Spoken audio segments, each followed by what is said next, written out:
కారుమూరు నాగేశ్వరరావుకు ప్రభుత్వ బొమ్మిడి Nayakar strong warning ఇచ్చారు. పశ్చిమ గోదావరి జిల్లా నరసాపురం మండలం లక్ష్మీనేశ్వరం ఆర్డబ్ల్యూఎస్ ప్రాజెక్టులో జరిగిన ఓ కార్యక్రమంలో మాజీ మంత్రి కారుమూరి కూటమి నాయకులపై చేసిన వ్యాఖ్యలకు నాయకర్ ఘాటుగా స్పందించారు. ఒరే కారుమూరి అంటూ స్పందిస్తూ కూటమి నాయకుల కార్యకర్తల జోలికి వస్తే తాట తీస్తానంటూ హెచ్చరించారు. మీ అధికారంలో కేసుల దాడులను భరించాం, ఇంకా మా మీద దాడులు చేస్తామంటే చేతులు ముడుచుకొని కూర్చోమంటూ హెచ్చరించారు. నిన్న చూడండి, ఒక మన జిల్లా మంత్రి గతంలో మంత్రి చేసిన కారుమూరు నాగేశ్వరరావు ఆయన పార్టీ మీటింగ్ లో మాట్లాడుతున్నాడు. ఆయన తెలుగుదేశం పార్టీ నాయకులు కానీ ఎవరిని ఉంటే కనుక గుంటూరు యువతల నుంచి వచ్చి ఆయన బయటకు లాగి కొడతాడంట. అదే మరి గుంటూరు దాటితే అంట ప్రాణాలు తీసేస్తారంట. ఏమ్మా ఇది న్యాయమా చెప్పండి? మన ప్రజాస్వామ్యంలో మనం ఉంటున్నాం కదా, అంటే చంపుకునే పరిస్థితి అంటే గత 5 సంవత్సరాలు చేశారు.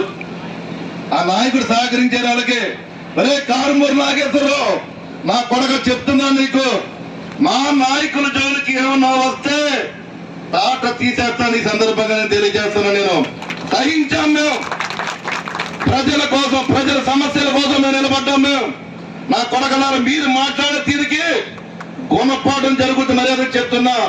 మీరు మాట్లాడే తీరు మార్చుకోండి. మార్చుకోకపోతే ఏ రకమైన గుణపాఠం జరుగుతుంది మీ అందరికీ తెలుస్తుంది. మీరు ఒళ్ళు దగ్గర పెట్టి మాట్లాడాలని చెప్తున్నా. చాలా గౌరవిస్తున్నాం.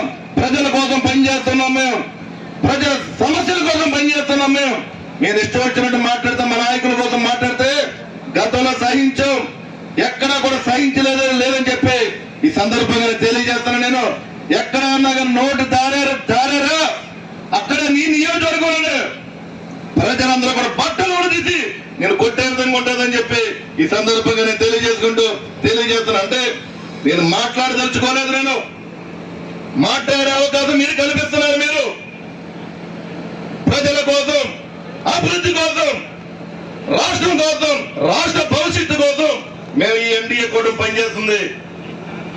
మీరు ఎవరు మాట్లాడినా సరే, అంబటి రాంబాబు గాని నువ్వు గాని ఎవరైనా సరే ఒళ్ళు దగ్గర పెట్టుకుని మాట్లాడవలసిందిగా నేను ఈ సందర్భంగా సభాముఖంగా మీ అందరికీ తెలియజేస్తున్నాను నేను.